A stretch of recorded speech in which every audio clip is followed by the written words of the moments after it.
Hello, my name is Dr. Zanetta Rawlings, and I'm the Member of Parliament for Clote Kole constituency.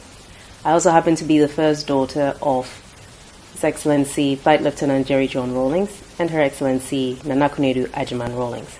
I'm the first of 4 children. My siblings are Ya Santua, Amina, and Kimathi.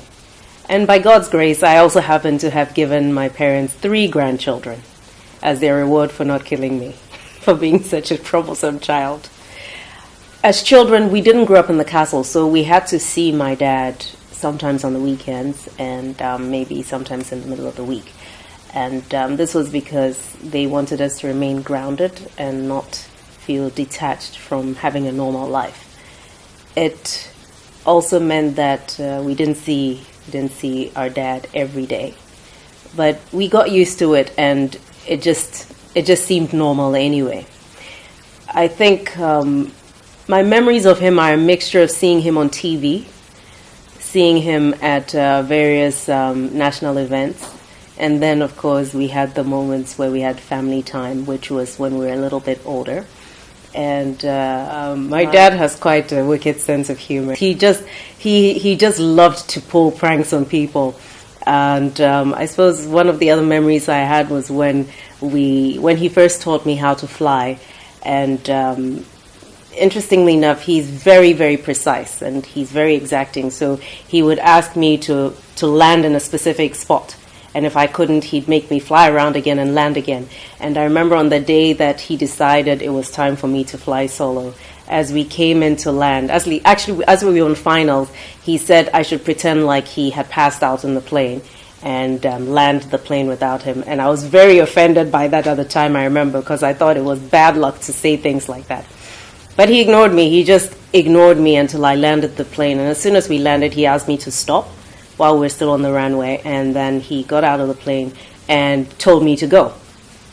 And I hesitated, and he said, "You're ready, so go." So I took off, and of course I was praying throughout as I was doing the circuit. And as I think I must have been probably on, I'm not sure which leg I was on anyway, and unfortunately, just as I'd taken off, my mother arrived on the scene and was asking, "Nazane wehi?" And my dad just pointed up to the sky without saying a word. Oh, my poor mother, she's been through so much. And but thank God, I landed safely and everything, and that was quite an interesting experience. My dad taught me a lot of things. Most of the things I learned taught me how to ride horses, because that was something he's always been very good at. I think he's a bit of an animal whisperer.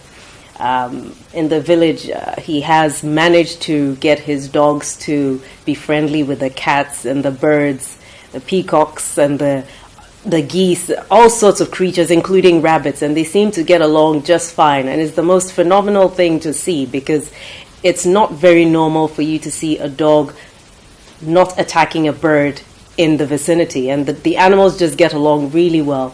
And I think it speaks to his nature, which is, people only see a certain aspect of him, and when you actually see the way he's able to create a certain atmosphere of harmony around him, it's something that it's quite special, and it's special.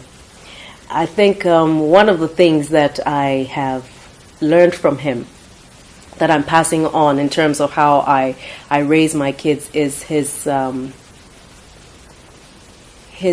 love for precision. And he just does not like the idea of seeing something going wrong and leaving it as it. He didn't sugarcoat his words, but he's always had a good sense of humor. And I certainly hope that I'm managing to impart some of the things that I learned to my children. And one of the things I remember whenever we would drive out of Accra with my dad, especially on the way back if it was late, was whenever he saw there were elderly ladies or, women who were on their own looking for transport to Accra, he always made sure we picked them up, whether in our vehicle or in addition with the escort vehicle as well. And it was an important thing to see, because he was never too big to help anybody, and he never looked at anybody as being below him or too small to be given his attention or to help. And these are some of the values that we picked up from him, teaching us to be grounded, to be compassionate, and to regard everybody as our equal and not to look down on other people. I remember that my dad also taught Yasanto and myself how to ride a bicycle. There was one morning when he was going back to the castle, and as he stepped out of the house, we went to see him off. He looked at the bicycle with the trainer wheels on either side, and he asked his guards to undo the wheels, and he was determined to teach us how to ride that morning. And so we got onto the bike, and he pushed the bike all the way to the front gate. And I remember, I think, did I almost fall or did I fall? And then on the second go, he pushed it and he said, just focus. I'm not going to let go. Just focus and just keep riding. And he did let go, but I kept my focus and I didn't fall off. And that was it. That was how he taught us how to ride a bicycle. My dad is just a hands-on, practical type of person, and we've had memorable moments in spite of the fact that most of that time was actually given to Ghana and not as much spent with us. But what we had was worth it. Daddy, I would like to, on behalf of Yasantua, Amina, Kimathi, and myself, and may God richly bless you and keep you.